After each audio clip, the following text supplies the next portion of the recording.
Watching The Cave of Two Lovers again really brought me back to when I was a youngin'. And I was sitting there like, wait a second, she actually likes you. She actually likes you, Aang. And I was getting hyped for my mans. I know for a fact when I was a 12-year-old boy myself, I was up out my seat. I said, oh my God, Aang, she touched your hand. It's actually happening. And it's done so tastefully. They don't actually show it on screen, but they got close enough. You know they probably did it. Don't lie, we all had butterflies in our stomach for them. But it also reminded me of this, and that I'm literally rewatching Avatar right now, so I can talk about season 2 of this when it comes out. For all of my issues with this live action, none of them tops this. What do you mean? They figure out how to light the crystals up because Sokka's just so smart. It was a clue. You have to let it get dark so you can follow the light. Man, fuck that. And oh, how sweet. Sibling love. Fuck all that shit. What do you mean, sibling love? That is not, they shouldn't even have fucking made this episode a thing. They made it gay, which I would have no problem with, besides the fact that they were supposed to represent Aang and Katara. Y'all really had me going. I thought we were gonna actually get Toph's whole episode, everything cool that she did. But I am a fool, because they thought that giving us a longer fight with the boulder somehow makes up for not giving us one of the most legendary ass whoopings in television history. They decided to just completely remove Toph revealing to her parents and her teacher that she is the fucking GOAT. Instead, I guess her teacher just knew that she was the blind bandit the whole time, because he was just chilling there watching her whoop ass to invite the Avatar over to her crib, because apparently the Beifong's been sucking Avatar meat for generations. And her mom found out because she was just out and about and said, Toph, what the fuck is you doing? She didn't even see her fight. And then this. Did they even watch the show? Matter of fact, do they have common sense at all? How is Toph writing? Apparently she's Helen Keller. They said, oh, Toph can see with her feet, so that must mean she can also write perfectly with her feet. Toph is fucking blind! She even asks Katara to write a letter to her mom for her in the actual show. What is going on? Who let this happen? Zuko was an asshole in Avatar, not a straight up idiot. That's the most he's just saying shit ass argument I've ever seen. What you mean it's Iroh's fault because he didn't become Fire Lord? Your dad did, so that's why your face looks like that and your life's all fucked up. You think this evil motherfucker wouldn't have just found another way to fuck your life up, Zuko? And if that's the logic we're going by, that means you could also say that the Earth Kingdom soldier that killed Iroh's son is actually the one to blame for everything, because that's why Iroh gave up and didn't become the Fire Lord. Or let's say Iroh didn't give up after his son dies. That means he's a completely different type of person, which means he's probably not the best person, which also means he's liable to fuck your face up and your life. Fire Lord Iroh could have been a fucking asshole. They better give every dollar earned from this show to the VFX team, because they're cooking. Everybody else is not. They should have just named the show Ba Sing Se Vigilantes, because this is an Avatar. But apparently the Blue Spirit and the Painted Lady are the protectors of Ba Sing Se. I guess the Painted Lady isn't a specific spirit from a specific village. She's the damn water fountain maintenance man in Ba Sing Se, because Katara got inspired by the Kyoshi warriors. She running around growing flowers back and prancing away. What the fuck is that? And while Zuko and Katara are making fucking memories together, Zhang, the man of the White Lotus, the master firebender, was getting beat up with a damn stick. I know he's not allowed to use bending right now, but he'd still be able to whoop his ass barehanded. He's a master. This is disrespectful. And riddle me this. Why you think they're building this little chemistry between Zuko and Katara? It's because they're gonna do Zutara. Because Aang is basically Will from Stranger Things. None of us could see him with a woman. Look how they got Zuko perched up on a building, watching over Ba Sing Se like he's Batman. So apparently the greatest earthbender of all time is slipping on normal fucking rock. She asked Appa for help. Appa's a goddamn airbender, Toph. This isn't even Toph. I'm not gonna call her that because she seismic senses on rock, but somehow can't see the people stealing Appa. The whole reason that the greatest earthbender of all time didn't trash these sandbenders with one move of her foot was because she's on sand and she couldn't see them because her vision is blurry on sand. If Toph could see and you could show her this scene from the live action, she would lose her damn mind. Her attempt on sand was better than that. Where were you throwing that? You knew where they were. They weren't right behind you. They were on the other side of the wall. Toph would be able to know that with her seismic sense, you fucking imposter. When the real Toph apologized to Appa, you felt that. You ain't even try. Who's gonna tell him? Who's gonna tell this knowledge-loving, peaceful man that they turned him into a snitch-ass bitch for no reason? What was the point?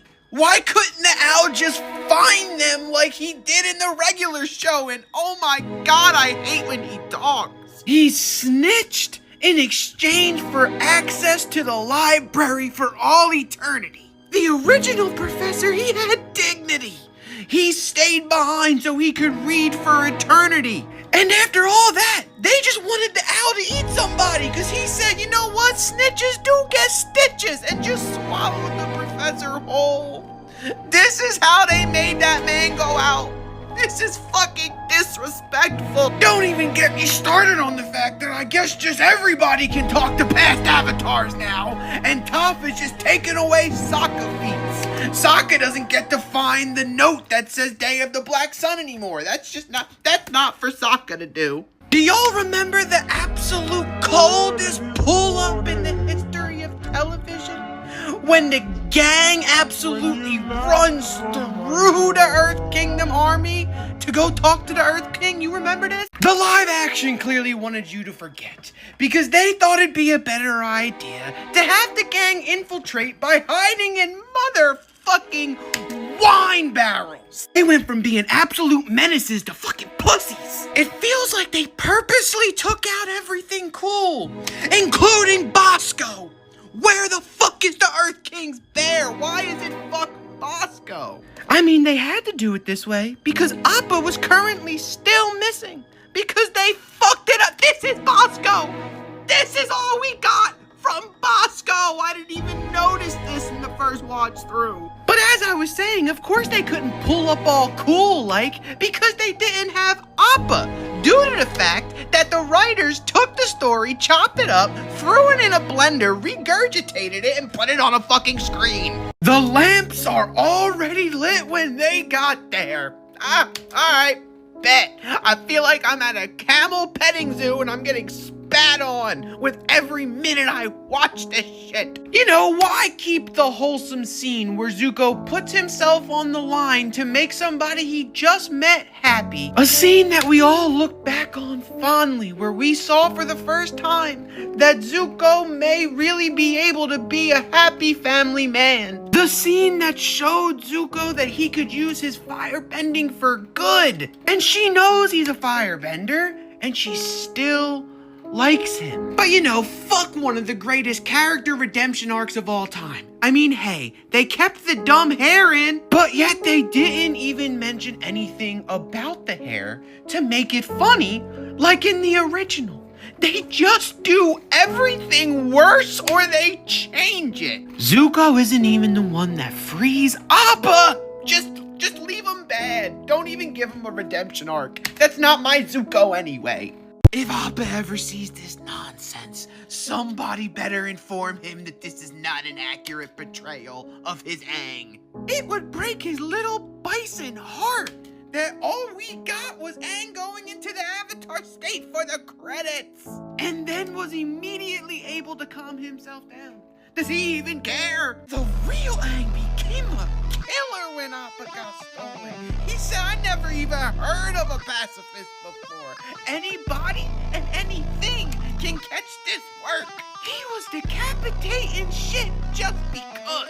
And then when faced with the thieves who stole Appa, he went to the Avatar state for like 2 seconds. He calmed himself down before his feet even left the ground. There was no crash out. This is the face of an angry man. This is a man who loves his bison. You want to see the Avatar state of a man who cares about his lifelong companion?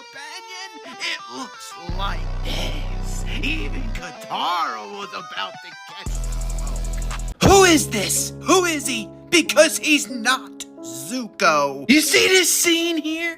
Where he walks up to this bag and sees that it belongs to a pregnant woman and it's her supplies to survive. You see this? Then he contemplates if he should take it or not, and then he takes it. You see, that's one of the scenes that they didn't make up. They just changed it a little bit, because you see here, Zuko sees these people with their supplies, a pregnant lady up against a tree, and look what he does. He says, I'm not a piece of shit. I'll just keep it pushing. These people over at Netflix need to be put on trial for murder because of this heinous character assassination. And who the fuck is this? They couldn't afford 2 actors to be the mom and dad. They had to just have a singular sister. And to be honest, why the fuck isn't she just May? Because the May I know isn't a bowling ball. I swear to God, these writers sat in a room and said, yeah, let's make every cool scene corny as fuck. Let's make Toph inventing metal bending all about showing her mommy who she really is, and realizing that her friends know who she is and accepts her for her. After they have this corny ass fucking argument. I'm sorry, I'm not holding anything back. I can't stand this motherfucker. Shave your eyebrows. Why do you sound like that? He sounds like a whiny little bitch. It's disrespectful to Aang. And do you even want to be here? Are you being forced to act? Honestly, I'd understand if you were, because of how shit this thing is. And what is this trash ass line? Netflix, we know she invented metal bending. She didn't have to fucking proclaim it. Toph, you rule is all we needed. Because what Toph is all about is she knows who the fuck she is. And if you don't like it, shove it up your ass. And I guess Toph is fucking Captain America. How did she just burst out like that without launching off of anything or being covered in metal? Something. And then they did their favorite thing to do.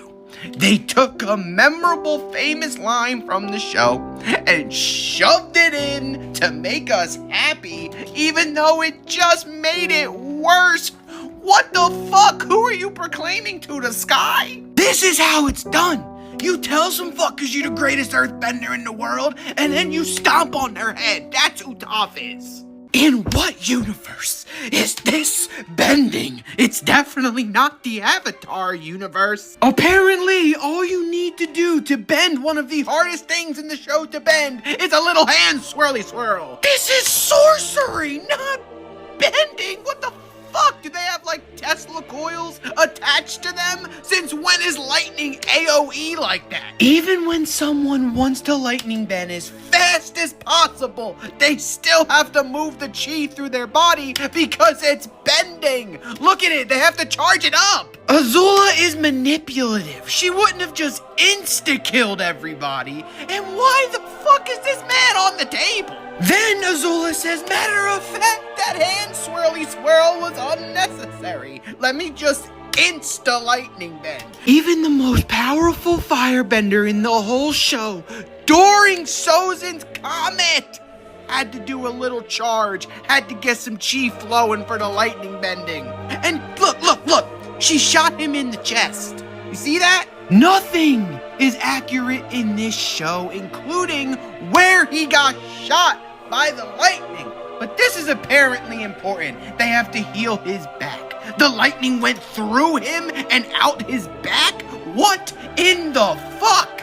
If you need a specific scene to show somebody what a heap of fucking malarkey this show is, show them this argument. None of these characters would say the shit that they said in this argument. It's like the writers just wrote their own characters and then took our favorite characters' names and just taped them onto their foreheads. And immediately turns to Katara and blames her? What the fuck? No, Aang would not do that. And he's pissed about her being the Painted Lady. I understand that this is a completely different situation that the Painted Lady is in than in the original, but Katara was still sneaking around behind their back and pretending that Appa was sick, and yet Aang still says bet. Matter of fact, let's go blow up a factory too. Because the gang is always ride or die for each other. We also can't throw to the side that this motherfucker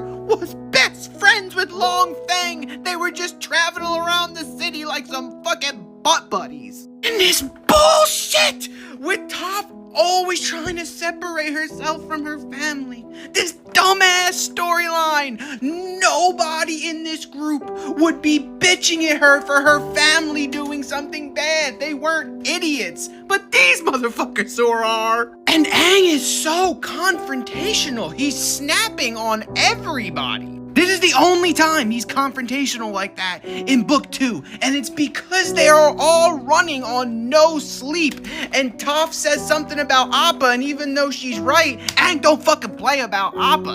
And then Toph says, I may be blind, but you guys don't see me at all.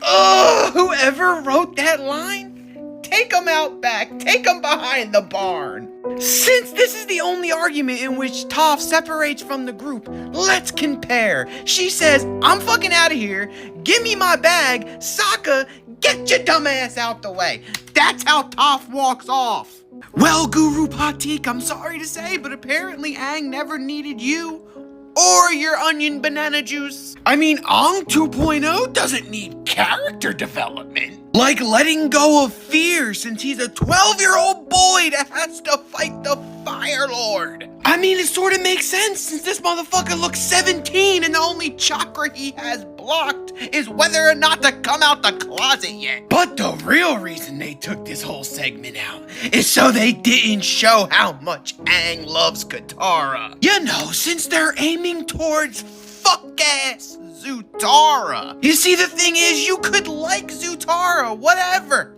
but that's not an adaptation. This is a shit-ass fanfic, which then in turn makes all of this mean nothing.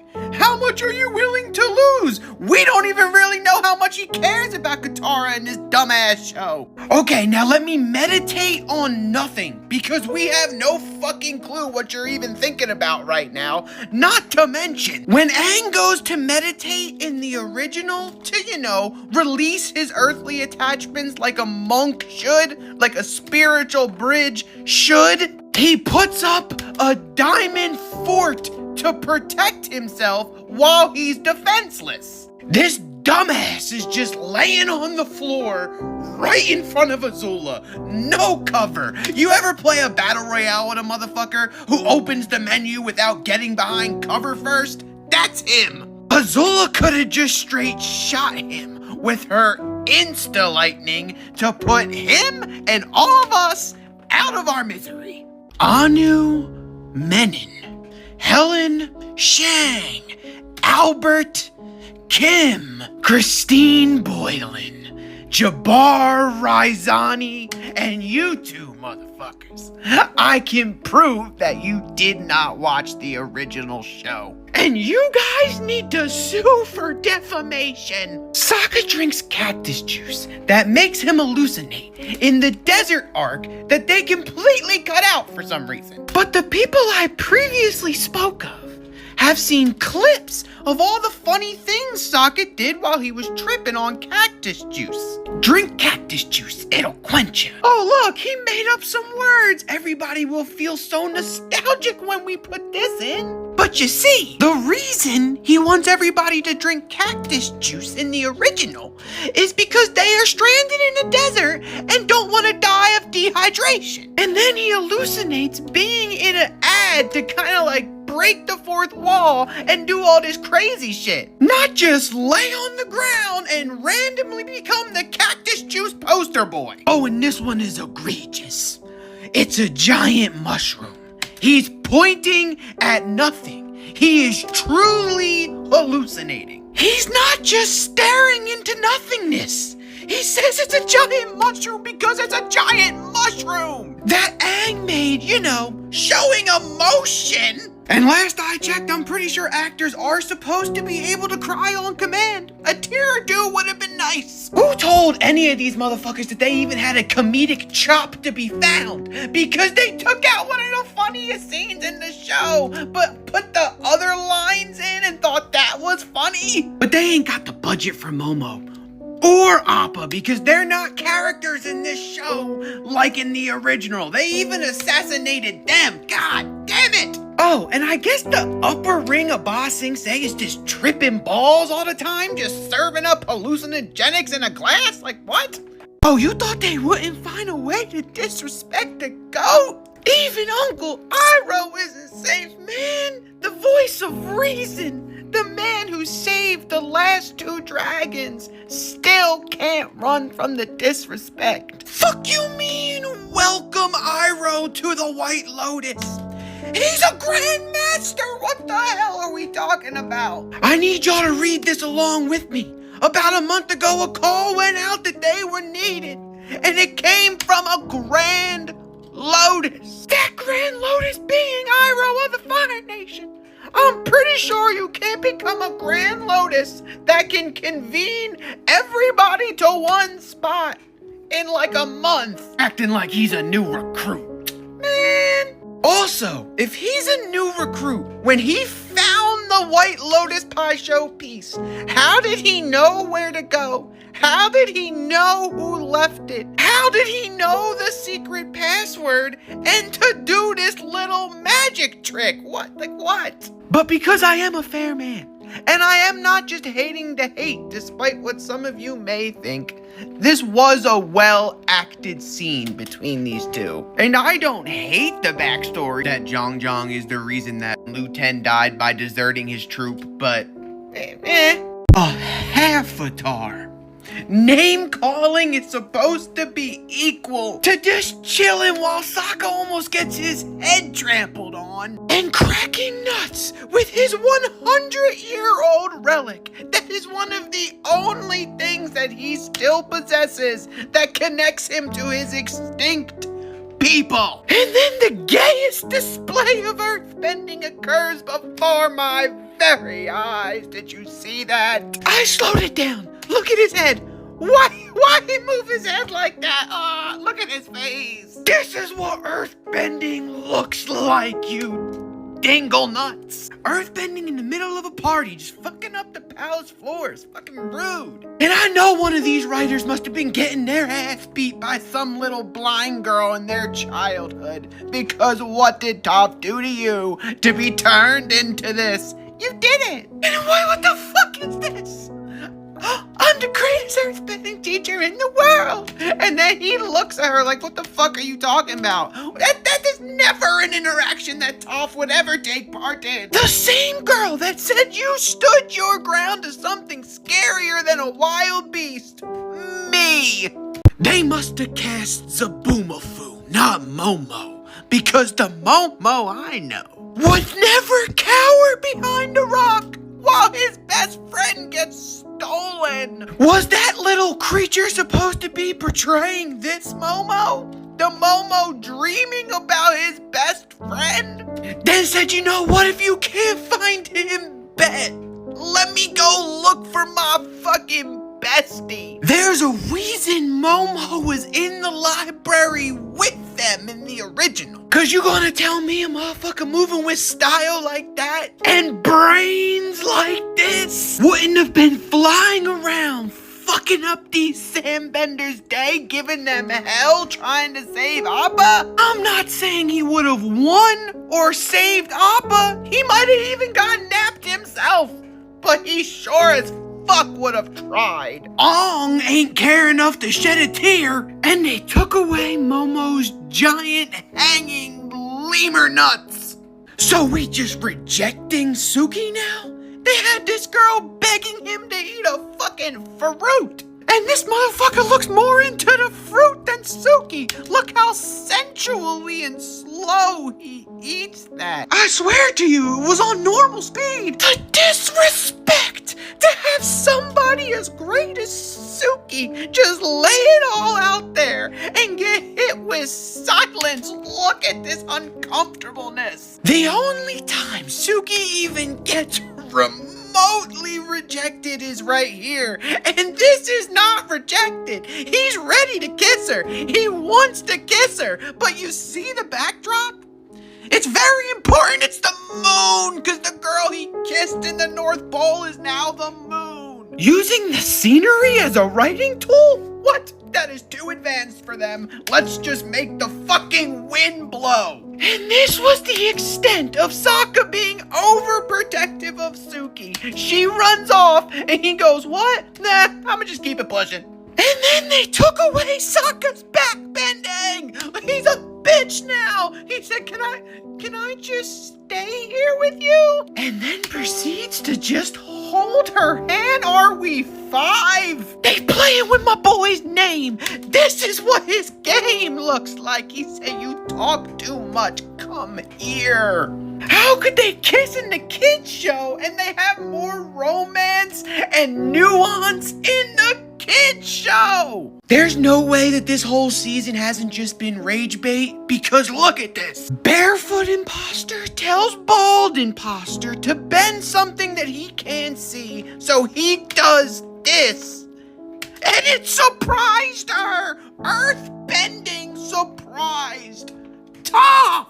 I understand that this is a small, seemingly meaningless detail that I'm picking on, but no! Because that is the whole foundation of her character, that she can sense everything, specifically earthbending. The real Toph would have felt that pebble coming out the ground before Aang even knew he bent it. She would have caught that bitch midair and tossed it off his arrow. Aren't y'all just so fucking cheeky, huh? This person got surprised by a pebble. A fucking pebble! I'm showing you this specifically because this is behind her and the rock is in the air, because I know somebody was gonna give me, oh well, once the pebble left the ground she couldn't sense it anymore, I'll smack the shit out you. Now this is me speaking directly to you, the actress who played Toph. I am sorry. You must have already assigned the contract and then they brought you into the back and told you you were gonna have to commit one of the most egregious examples of defamation in television history. Because I know somebody was gonna give me, oh well, once the pebble left the ground she couldn't sense it anymore, I'll smack the shit out you. I can't believe some of y'all actually said it. So I'm gonna figuratively smack the shit out you the best I can and explain this as simply as possible. Greatest earthbender of all time since Earth. Earth floating in air, still Earth. Pebble not too small to sense. No pebble too small. Because Toph greatest earthbender ever. Blind girl has super hearing and other senses. Still knew man was coming, even though he's not touching the ground. Even your show for dum-dums says everything is vibrating and doesn't limit it to things just on the ground. How the fuck would she be able to fight anybody if she couldn't sense rocks flying at her? This is the reason they keep getting away with this shit, you brain dead motherfuckers. Appa, aka Carl Weezer, and Momo have been relegated to lowly mascots. They are barely in this show. They are full-blown characters in the original, always understanding the assignment, doing important shit, and rocking with the squad. Without Momo, the drill might have penetrated Ba Sing Se. But wait, that's not even in the live action, my bad. Momo has his own damn tale of Ba Sing Se. Appa has a whole episode. He has character development. We learned that he's scared of fire. But when he needed to, he put that shit on and took that fireball to the face, fears to the side. They bond with the other characters and have hilarious comedic moments. I'd go as far as to say Appa and Momo are a huge part of Avatar: The Last Airbender's heart and soul. And no matter what you're adapting, ripping the heart and soul out of something is not what you should be aiming for. Who's gonna tell Zuko that they assassinated his girlfriend's character? I know what you thought I was gonna say, but no, not here, not today. We're gonna go deeper than just what's on the outside. She is not fighting Ty Lee. They really calling May a bitch. If May doesn't want to do something, she's not gonna do it. She didn't want to jump in the sludge, and Ty Lee said Azula said we got to, and she said she can shoot all the lightning at me she wants. Because I'm not a bitch, and I don't want to go in there. I'm pretty sure killing Ty Lee is worse than sludge, and May warned to know. And May didn't join Azula out of fear. She just needed some people to throw some knives at. She was bored. She's not giving a top-tier kiss-ass level answer like this. She's gonna save Zuko, obviously, because she's known Azula long enough that she doesn't need saving. God damn, get her meat out your mouth. Sorry, Zuko. Azula got May trembling in her boots. Doesn't look like she's gonna be saving you on the boiling rock. They'll probably just take this whole thing out, actually. And not to mention, Azula respects these two when it comes to their fighting prowess. And she knows that if she were to take them on 2v1, some shit like that is liable to happen. Two punches and she's on the ground, knife in her forehead.